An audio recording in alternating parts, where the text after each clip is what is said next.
116 பேருடன் பறந்தபோது மாயமான மியான்மர் நாட்டின் ராணுவ விமானம் அந்தமான் அருகே கடலில் விழுந்து நொறுங்கியது கண்டுபிடிக்கப்பட்டுள்ளது. மியான்மர் நாட்டு ராணுவத்திற்கு சொந்தமான Y8F ரக விமானம் குழந்தைகள் உட்பட 100க்கும் மேற்பட்டவர்களுடன் மயக் நகரிலிருந்து யங்குன் நகரை நோக்கி பயணித்துக் கொண்டிருந்தது.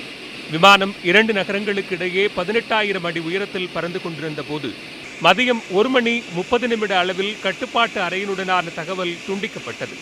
அந்தமான் கடற்பகுதி அருகே விமானம் காணாமல் போனதால் அங்கு தேடும் பணிக்காக 4 கடற்படை கப்பல்களும் ஹெலிகாப்டர்களும் ஈடுபடுத்தப்பட்டன.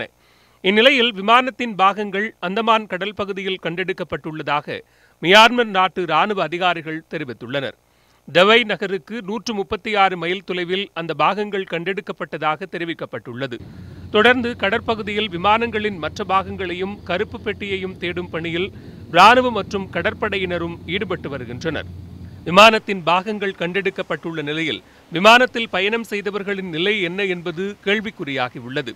வானிலை சரியாக இருந்த நிலையில் தொழில்நுட்ப கோளாறு காரணமாக இந்த விபத்து நிகழ்ந்திருக்கலாம் என்று அந்நாட்டு ராணுவம் தெரிவித்துள்ளது.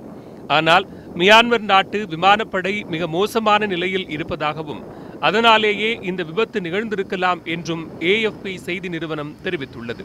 விபத்திற்குள்ளான Y8F ரக விமானம் சீனாவில் தயாரிக்கப்பட்டது என்பதும் கடந்த ஆண்டு மார்ச் மாதம்தான் பயன்பாட்டிற்கு கொண்டுவரப்பட்டது என்பதும் இதுவரை 809 மணி நேரம் மட்டுமே விமானம் பறந்துள்ளது என்பதும் குறிப்பிடத்தக்கது.